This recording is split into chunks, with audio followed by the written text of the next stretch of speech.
In a million years, if you would have told me when I was a punk hardcore kid rolling around in a smelly van with 5 other guys playing, you know, smelly clubs, that I'd be driving a vehicle that cost more than I'd probably made in the past 10 years of my life.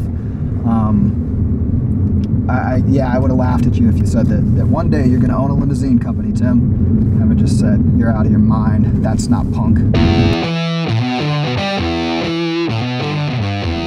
So I ended up in Seattle in 1994 after riding back and forth with a couple friends of mine about how we should start a band together. I should move to Seattle. It would be bigger than Wasp. So in 1994, I finally got it together and moved to Seattle with my guitar, and we started a band called Trial. And yeah, we toured the US, toured Europe. We weren't bigger than Wasp like they had promised me, but we did all right for ourselves.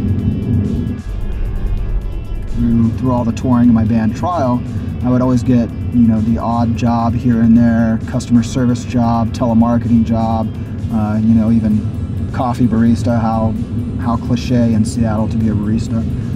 2007 I started driving, and it easily became my favorite job that I had ever had, in that I would drive people around, and mostly in Seattle you're driving people who are fellow artists or musicians, and so we would talk about music, we would listen to music, they would tell me their stories, or you know, sometimes they might be lawyers or doctors or scientists and things like that, and they might teach me a thing or two, things that I might not have thought about, so it easily became my favorite job.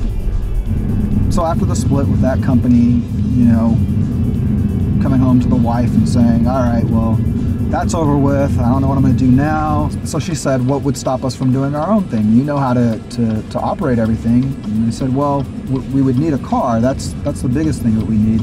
So we got our money together, our savings, and we purchased our first car in May of 2010. Now we're up to, you know, 4 of our own vehicles that we own, and partner with 15 other guys that own their vehicles.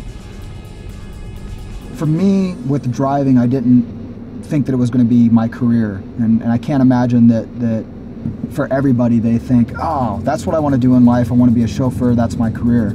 You know, so majority of the chauffeurs that we have with Aces, they have other passions in their life, and you know, for me, I really identify and I really try to foster that. And other companies may tell their chauffeurs not to speak with the clients that are in the back seat that they're driving and things like that. But you know, our chauffeurs are pretty good at detecting when someone wants to talk and when someone doesn't want to talk. And I know that the clients, because we've seen this in reviews that we receive, is that they're really happy about the chauffeur that was taking them around and you know, just learning about their lives.